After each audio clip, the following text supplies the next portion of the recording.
What's going on, guys? My name is Arrow, and in today's video I am bringing you the fourth installment of my 10 Divine Mapping Challenge, Frostblade's Raider. Frostblades received a pretty big buff with the addition of the Vengeant Cascade, notable on the tree that is anoint only, which means your projectiles will return and then hit the single target that you are attacking. This is pretty close to a double damage situation, and it also helps with clear. Everything gets hit twice. Damage was not a problem to scale in this build. We made a very, very average claw, but the concern with something like a Raider is defenses. How do we get defenses? So I went with my favorite setup, especially on a cold build where you freeze everything, of evasion, block, and elusive avoidance. We also have armor, molten shell, and spell suppress. We don't get quite to 100%, but with a little bit of better gear you could. So let's quickly talk about the layers of attack avoidance. We get to 95 evade chance actually quite easily. Then we have 75% chance to block. So 1 in 20 gets through our evasion, and then we have a 75% chance to block that attack. If it somehow gets through both of those layers, on average we have a 16% chance to avoid the damage from elusive granted by Nightblade. This gives us a 1.05% chance to be hit by any given attack. In a map, you're definitely not going to have 100 attacks come through, so most of the time you do a map and you don't get hit a single time. On top of all these layers of defense, we have 1600 life leech per second between our life gain on hit and leech, which is about half of our total life.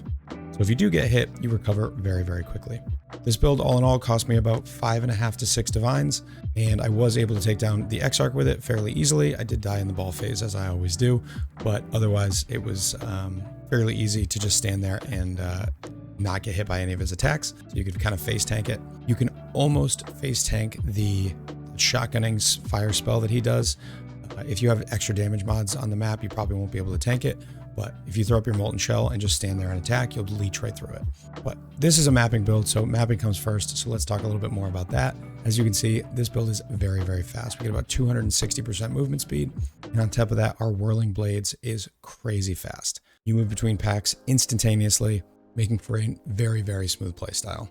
I cannot undersell the value of freeze as a defensive layer. It is so fun, so crisp, and the explosions are fantastic. This build was a blast, and honestly, it's going to be pretty hard to beat something like this for 5 divines.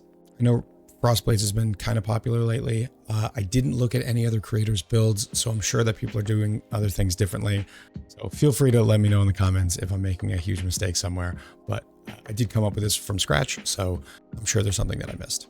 As always, this is a 10 divine build, so what we're going for is speed, map clear, not things like high POB, DPS, etc. As always, in the notes section, I have a list of all of the items and gems that I spent money on and a full better trading link that will take you to every single item that you need to buy for this build. If it's a craftable item, I will link the base that you need to buy, and I'll talk about those items and how to craft them in the rest of the guide. So let's get into it. All right, so we'll try to go through this pretty quick. I've been trying to keep these 10 divine videos a little bit shorter. So let's start with the claw. Basically what I do is I bought a tier 2 flat physical damage claw, and I spammed cold damage essences on it. What I'm looking for is basically any number of good mods that you can kind of craft one more and then you're done. So this, I was able to hit attack speed and critical strike chance along with the cold damage from the essence. I crafted on the physical damage, and then I slammed on the critical multi, which was pretty lucky. Not a huge difference in damage, but a pretty nice slam. So things you want if you're using a cold essence and this fizz base: you want percent physical, you want attack speed, you want crit chance. Those are the most important things. So basically, if you can get 2 of those, you craft on the 3rd and then just slam an exalted orb on it. I think I spent maybe around a divine on this, and it was pretty fun to craft. The bases are really cheap. If you are not looking for a perfect base, it is very, very easy to buy one. So in the better trading link, I will have a link to decent bases for like 10, 20C max. Because Frostblades is a physical to cold skill, having fizz and cold on the base is the most efficient way to get good damage. For our helmet, a lot of life and resist, and then mana reservation efficiency as an implicit and reduced mana cost of attacks. Both very important. I just bought this helmet with the Determination, Reservation, Efficiency enchant on it. And then I just spammed, I think, maybe Chaos Essences. Yeah, Chaos Res Essences until I got some other reses. Didn't spend very much on it. And then the Armor and Evasion is just a nice to have. The shield, I bought this as is with these mods, and it was already corrupted. I thought that's fine. I don't use Crucible mods on any of these 10 div builds, so it doesn't matter for me that it was corrupted. But if you're going to do this, you probably want to use Crucible. It gets you a lot more power for very little cost. But things that you're looking for here is life, block, evasion, spell suppress. And there's a link as well in the better trading. This ring, just accuracy, resists, and life. You want to get minus mana cost on at least one of your rings. I have my mana cost at 13, and with 45 total mana, that is more than enough, especially because I have mana on hit here. If you don't get mana on hit here, you probably want to get -7 on both rings. So this ring has a big intelligence roll. We do need to get a decent bit of intelligence for this claw. It has 121 intelligence requirement, but if you get a claw that doesn't have this high of an int requirement, you don't need as much int. Speaking of int, we get a good bit of it here from the Eternal Struggle. This is another super cheap amulet. I talk about this all the time. 15% call is just 15% more damage for a build that doesn't already have Culling Strike. So you make sure that Exarch is dominant, and then you just look for anything that is kind of useful as implicits, and then your stats are helped by the huge stat numbers here. Also, global defense is great for an armor and evasion stacking build. The chest, I grabbed a 6-link, super cheap base, and then I reforged defense until I hit a couple of decent suffixes, got some fizz damage reduction, some resists, and pretty high numbers for the armor and evasion, and then I crafted on evasion. The reason we don't have life here is so we can use the 15% life mastery on the trait. The boots, dark ray vectors, these are super cheap. You get them with a nice enchant. Attack and cast speed for mapping is best in slot. If you want more bossing damage, you can get the one that gives you penetration if you have not killed recently. For the belt, I'm pretty sure I crafted this myself. Strength was something that I needed. Got some armor, some life, and 2 really good reses. You can buy something similar to this. This is just going to be based on what do you need the most out of your build. For me, it was strength. You want to get blind and phasing on a jewel. I have a search for that as well.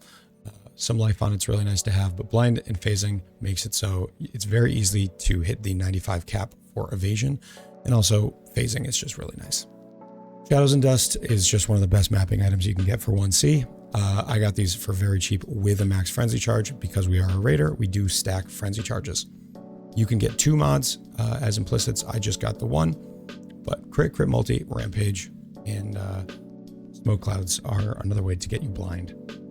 Real quick, I'll talk about the Flasks. Taste of Hate, you don't need to buy a perfect one because those are pretty expensive, but Fizz Taken is cold and Fizz is extra cold, both great for the build. I use a Amethyst Flask because I didn't get very much Chaos Res on my gear. And then you want evasion, you want critical strike, and you also want armor, attack speed, things like that. These flasks are not mandatory, but this was what felt the best for me.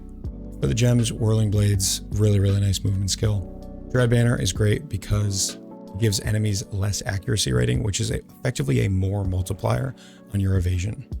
Here in the helmet, we have Molten Shell, which is on our left click, and then we have a portal and a Cast on Death portal. I didn't end up using this very much, but I had extra gem slots and I didn't really know what to do with them, so I just put in some quality of life. Assassin's Mark and Mark on Hit. You could go for Sniper's Mark to help you with clear, but I found the Assassin's Mark was a little bit more damage, a little bit nicer for killing single targets. You gotta get it on life tap because marks are expensive to cast. Then we have Herald of Ice, Hatred, and Determination. I have them linked up to a level 3 Enlighten, which is actually like 50C at this point in the league. And then we have Haste and Precision. I only use the Val Haste portion of this. I do not use the regular Haste. If you wanted to go a little bit faster, you could drop Determination. It's not that important to our defenses because we pretty much never get hit. But if you wanted to, risk getting one shot by Fizz a little bit more, go a little bit faster, you could just run Haste over Determination. Then we have our Ancestral Warchief and Protector that we drop on bosses. We go for an Anomalous Frostblades to give us additional projectiles. And then Awaken Added Cold, Nightblade, Awaken Cold Pen, melee damage with attacks, and multi-strike. Divergent is a nice to have. It's a little bit more attack speed. We have so much attack speed that this actually isn't even that good of a multiplier, which is why I did not include the cost in the price list. I would just get a regular multi-strike for 10C. For the Ascendancy, we go for Rapid Assault, gives us full-time Onslaught, and then Avatar of the Chase. This is another way that we get to our 95 evade cap very easily. Increased Effective Onslaught gives us more attack speed and more movement speed.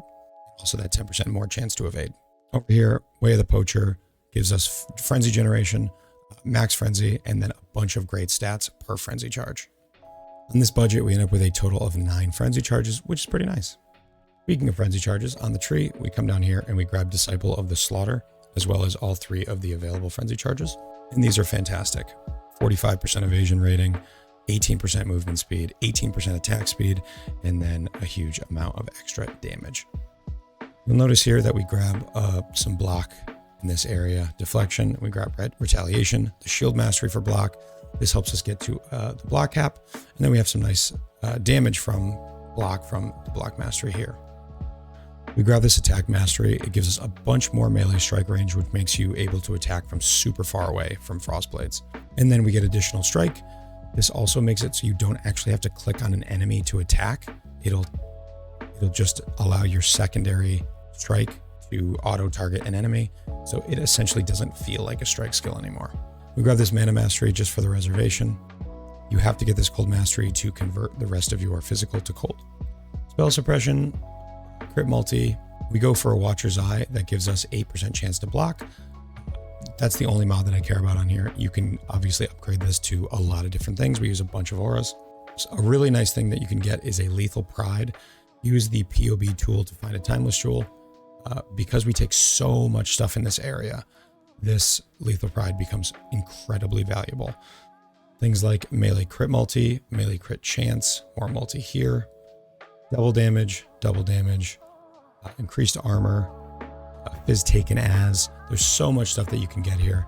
So highly recommend looking for a good Lethal Pride. Also take the 10% instant leech node to give us another big multiplier on our life leech. And the Mark Mastery here makes it so marked enemies cannot deal crits. This is a huge boost to survivability on builds that don't get hit often, but when they do get hit, they're usually full damage. If you are crit immune from an enemy, that lowers the spikiness of the incoming damage. Super powerful. And these nodes on the way are great offense. This is one that I get questions about a lot when I use a claw build and take this wheel.